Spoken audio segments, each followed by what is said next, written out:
Hey guys, Civilord here, back again with another action figure review. Today we'll be taking a look at the Mattel Creations exclusive Masters of the Universe Origins Powers of a Grayskull Shurilla.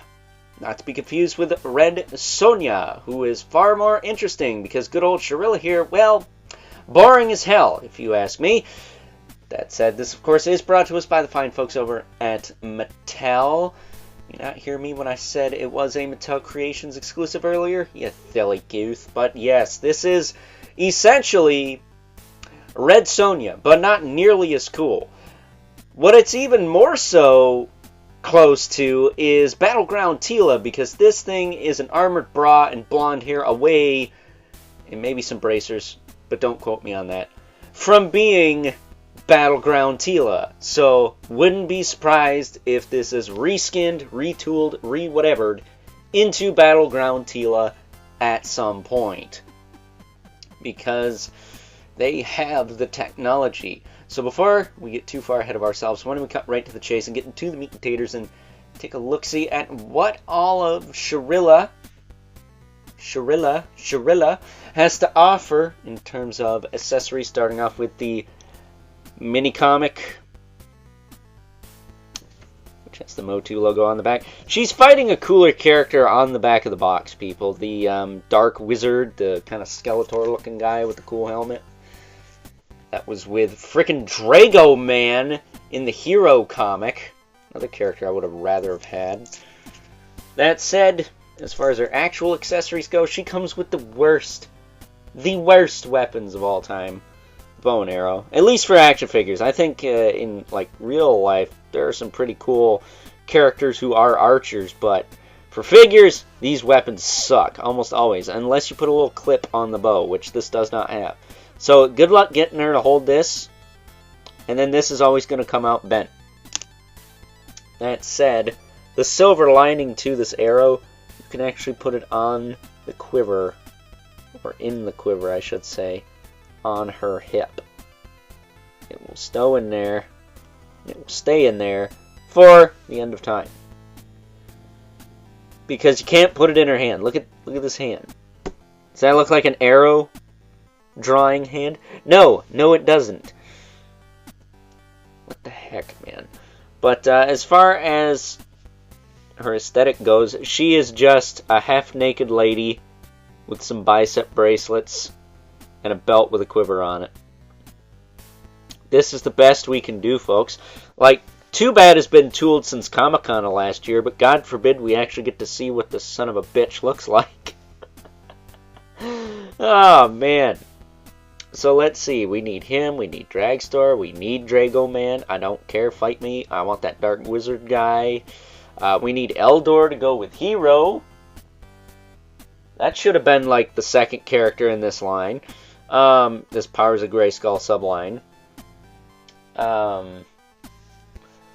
Gosh, I know we need some other vintage figures, but we need the other rock dude. What is it? Stondar.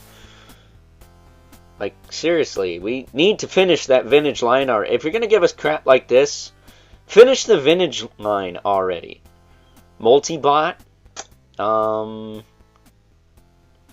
The dudes are kind of like Beyblades. Is it Roton and Twistoid? Or Rotor and Twistoid? I can't remember their names, but either way, I'm sure there are a dozen other characters, probably 24 other characters I can name off that we should have gotten before this chick, but whatever. I mean, she only appeared on the box, what, 2-3 years ago, so. As far as her articulation goes, her head actually gets decent range. She can look down pretty well.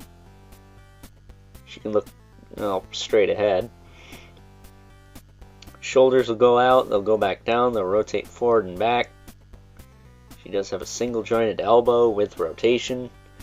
Swivel hinge gummy hands that can't really hold much. She's got a waist twist that's fine. Hips that'll kick out to the side that far. Back down, they'll rotate forward and back. She's got a little bit of play in the hip. Swivel at the knee with a hinge.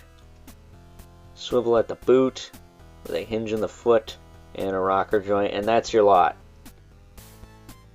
So, some notes. This figure is boring as hell.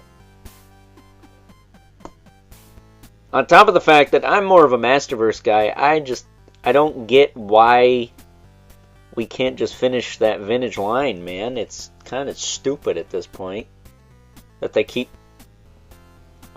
holding that off. It's like, hold off for what? Until hype dies and people are sick of this line? Because I gotta tell you, it's like, Origins are not the end-all be-all of toy lines, people. It's not. Not even Mythic Legions is. I think the end-all be-all of toy lines has yet to be conceived.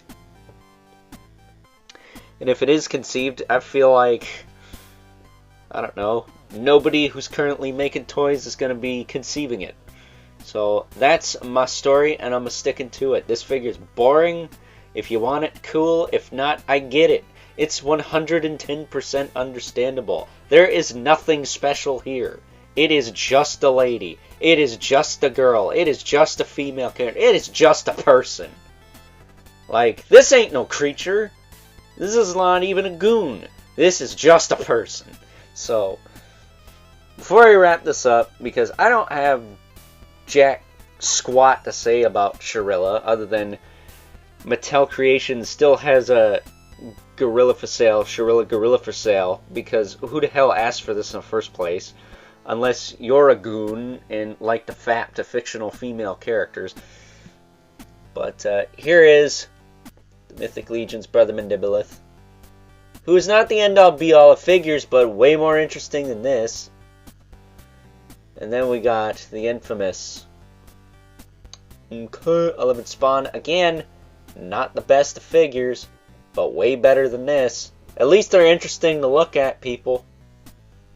You should have higher aspirations with your collecting, not just buy the same old crap all the time. Oh, but you review the same old crap all the time. Screw you, I do what I want. So with that being said, of course, Spawn towers over everyone because he's not a 5.5-inch figure. Don't get it twisted. I wasn't going to leave that out, but I think it is time now that we move right along and wrap things up with some final thoughts. Overall, and I'm going to stand by my previous statement in saying that this is by far one of the most uninspired characters from the entirety of the Masters of the Universe lore, and I could probably name 50 other characters we should have gotten in the Life of the Origins line other than good old Shurilla here. I mean, seriously, this is scraping the very bottom of the barrel, people. This is a character that up until, 2 years ago, 3 years ago, didn't even exist, and already she's got an Origins figure before the likes of frickin' Too Bad, for crying out loud. No, I'm not counting the cartoon collection one in this conversation because it is a different beast entirely. It was also a Comic-Con exclusive, so it was kind of hard to get, but I digress. So, with that being said, I hope you guys enjoyed this review, and until next time, I'll catch you guys later.